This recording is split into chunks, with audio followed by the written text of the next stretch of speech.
what we're talking about here today is the role and value of collective advocacy. And through the research that we've been doing, and many of you have worked within this, some of the most effective advocacy and in sort of looking at the effective examples that we've been building over the last few years has been where organisations and allies to the advocacy initiative have built coalitions and constituencies, clearly identifying, bringing in and leveraging the skill sets and added value of the range of actors involved, sometimes through formal mechanisms, in terms of the sort of I knew mechanism, but also sometimes quite organically and informally as well, particularly at the country level. Something that sort of in this sort of growing polarized and massive shifts in the geopolitical environment that has impacts on both the sort of global but also the regional national levels is around the sort of consideration of optics and which organisations and representatives of organisations are perceived as the most credible in conveying advocacy positions.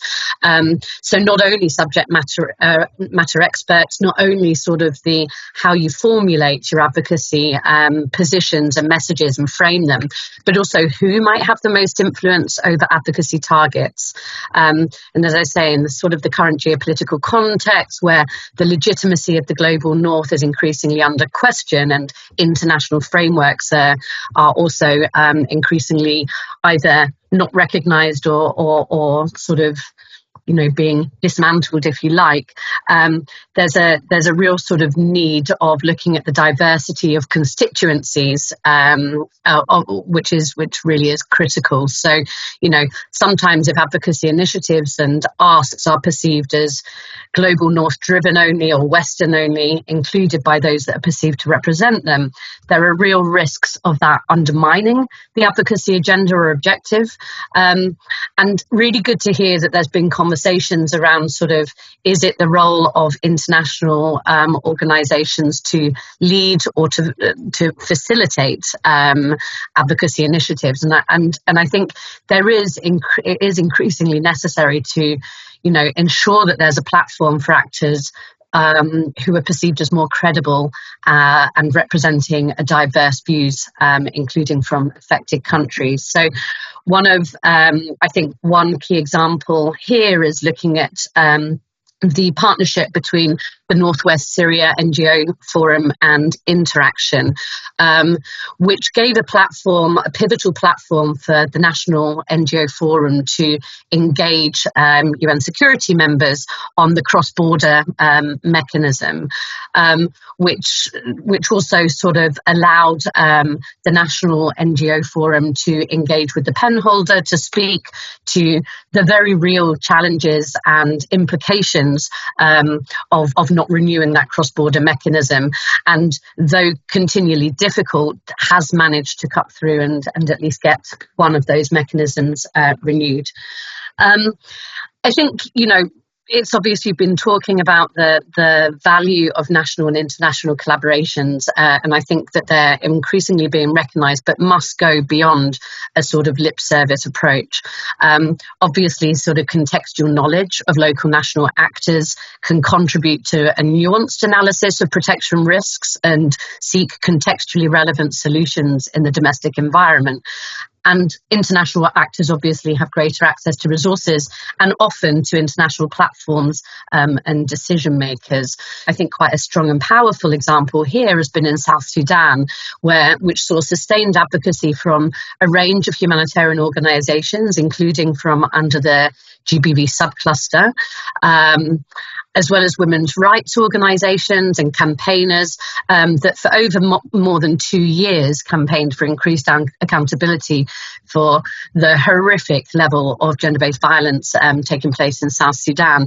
And by collaborating with development organisations and donors, this led to the establishment of the first ever gender-based violence and juvenile court in Juba in 2020, which has seen some referral of cases and successful convictions, while ongoing ongoing sort of support from international allies created additional pressure on the government to act, and also paved the way for survivors to directly discuss with South Sudanese decision makers in an effort to strengthen accountabilities there.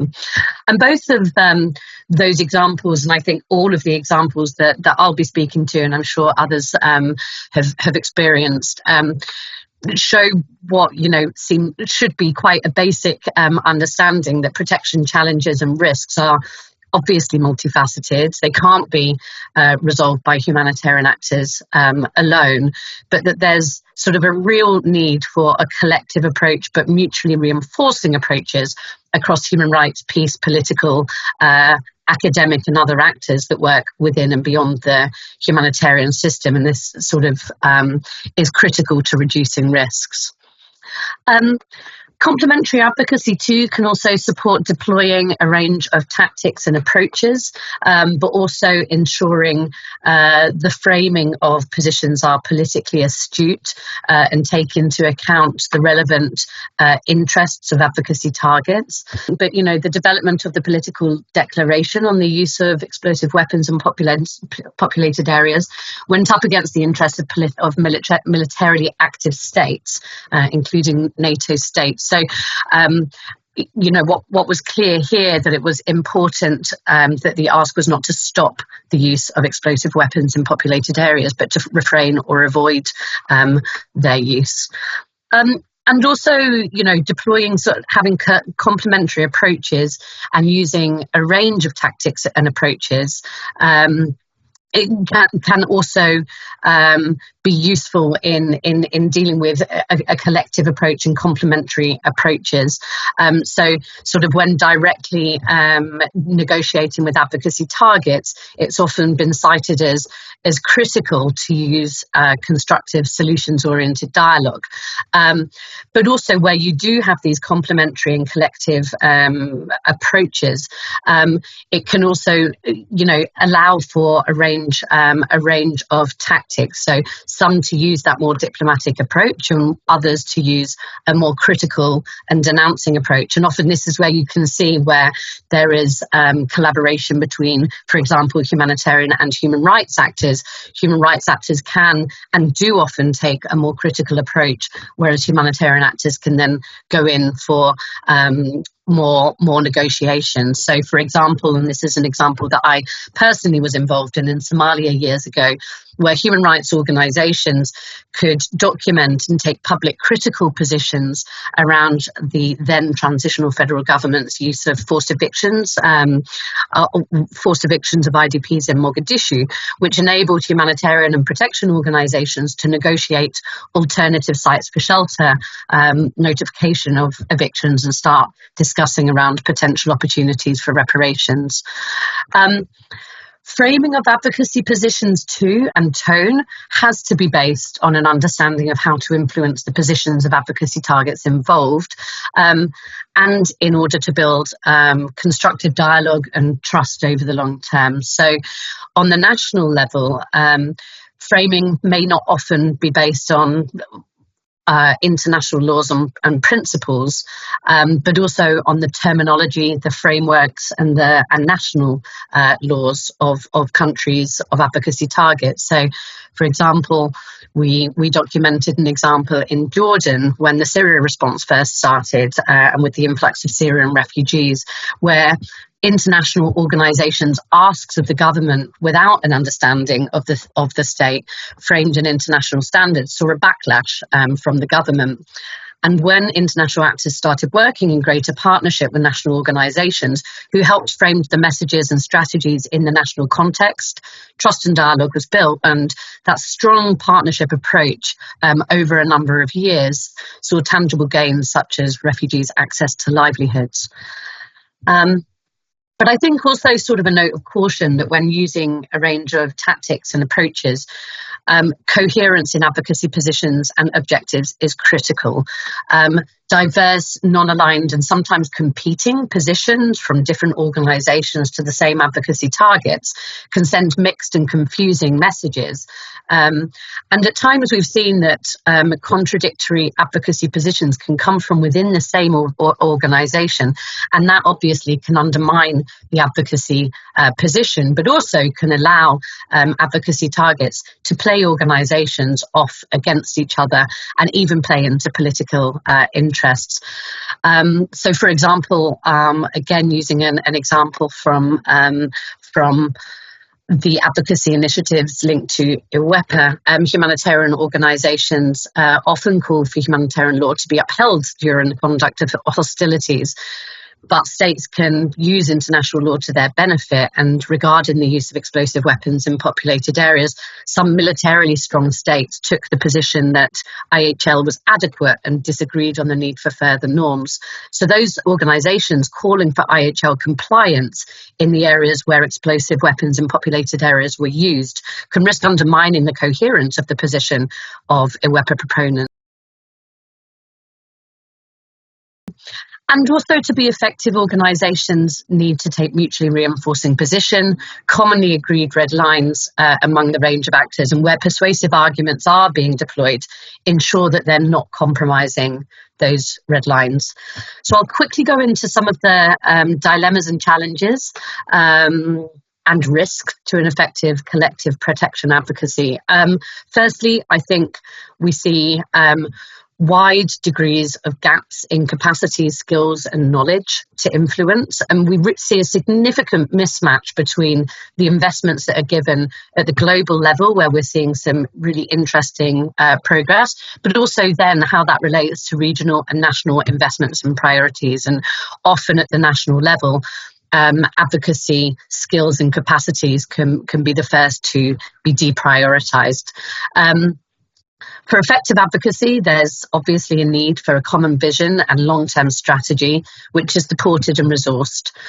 But often short-term humanitarian programme cycles, lack of long-term support for advocacy, as well as lack of long-term support for national and international collaborations is often a barrier.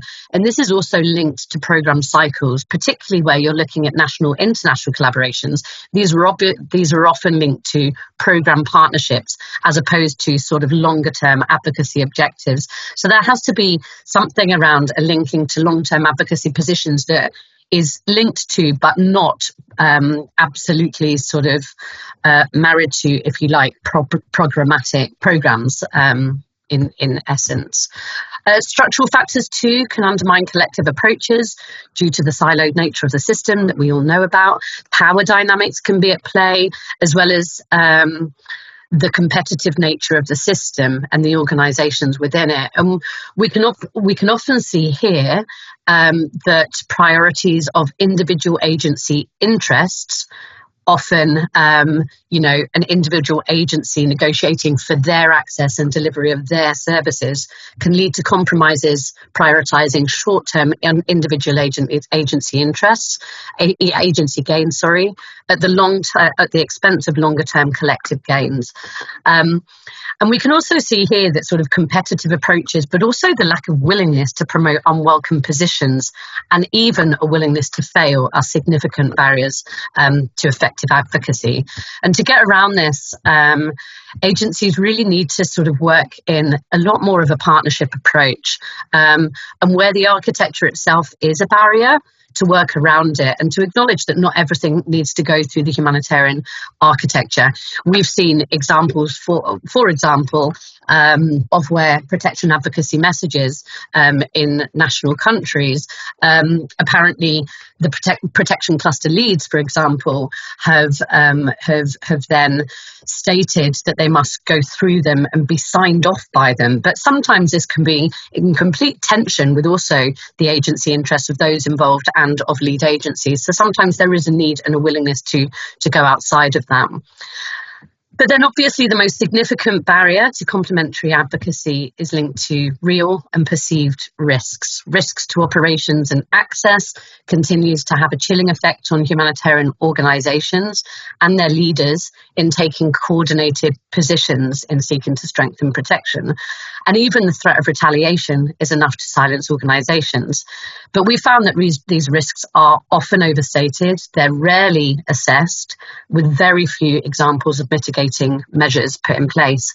Now, I'll give an example. We carried out a survey with some 400 respondents asking whether organisations, and this was among national and international organisations, and we specifically asked whether any organisation had faced retaliation.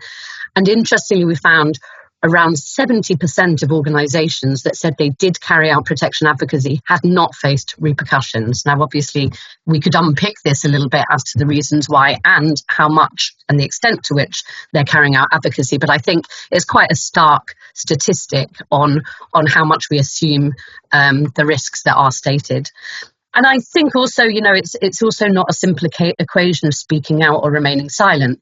Silence in the face of atrocities has consequences. It can negate the experiences of affected people. For example, in Tigray, the leaked audio recording, which documented UN officials questioning the level of conflict-related sexual violence taking place, which led to a women's civil society group to state that the comments discredited the voices of survivors.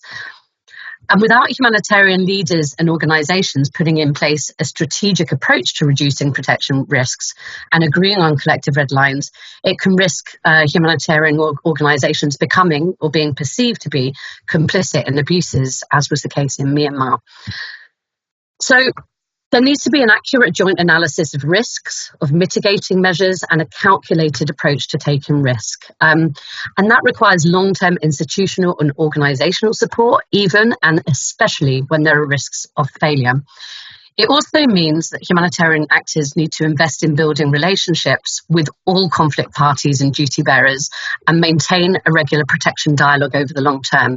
And I think a really strong example of this was in Afghanistan, when the humanitarian coordinator back then, Mark Bowden, oversaw an integrated approach to engaging in dialogue with the Taliban to address protection of civilian concerns. And in order to do this, a key principle that was used was not to treat engagement as negotiation for humanitarian access, but to initiate a broader, sustained dialogue on commonly identified protection of civilians' concerns across all humanitarian actors. So it was really important not to speak to any one agency priority, and to ensure transparent communication with all organisations, including with donors, member states. It required maintaining a non-partisan and neutral position, building relationships and trust over time, and this was over years, and patience and recognition of lengthy decision-making processes of the Taliban. And this led to some tangible, concrete outcomes. It saw an agreement of the definition of civilians. It got recognition of the legitimacy of humanitarian action, and it managed to establish a hotline and civilian casualty monitoring, as well as seeing Taliban statements to uphold the protection of civilians. So I know that we don't have much time. I'll very quickly speak to what is needed for effective collaboration on collective advocacy. I think you've already spoken about the necessity of senior leadership to come behind a common objective and plan, but also to use that to support advocacy in a number of ways, to support not only the initiatives, but also to mobilise wider buy-in and continued support over the long term across a range of actors, but also set the tone for equal partnerships and fostering trust. So one example of this was the leadership of the Deputy Regional Humanitarian Coordinator for the Syria response, which was cited as pivotal in operationalising this commitment, the commitment to localisation, and ensuring good representation and equality in access for local actors in coordination mechanisms. Irrefutable verified evidence is obviously critical, but also humanitarian agencies sometimes get caught up on the level of evidence that is necessary, they often have access to a wealth of information that they don't necessarily use, for example, linked to programs, but they often, more importantly, don't share. And to support the sort of need for evidence and also analysis, there needs to be a sort of comprehensive understanding of the drivers of protection risks. And that includes a political economy analysis, as well as an analysis of abuses that have taken place. And that critically requires drawing on a range of actors, for example, police, political, human rights, research and academia across multiple sort of local, subnational, national, regional, global levels. As discussed a little bit before, trust and open dialogue between collaborations plays a significant role in developing strong and effective partnerships for collaborative advocacy efforts. Shared objectives and values are necessary for these efforts and are critical in garnering trust between organisations. And all of that requires long-term investments in relationships and open and effective communication from all actors involved. And that can be, as I said at the beginning, achieved as much through informal collaborations, such as women's coalitions in South Sudan. And that also can get around issues of mandate. But also there are obviously sort of growing numbers of forums that can engage in collective advocacy, for example, NGO forums, specific mechanisms such as the Human Rights Reference Group in Syria, as well as the sort of global coalitions such as INU and Watchlist. But also, while trust can take years to build, it can be destroyed very quickly. And as one stakeholder said to us, to try and ensure that trust endures, it's necessary to really maintain those open channels of communication and deal with issues immediately and as they arise. Obviously, on issues of protection, change does not happen overnight. So there's really a need to take the long view.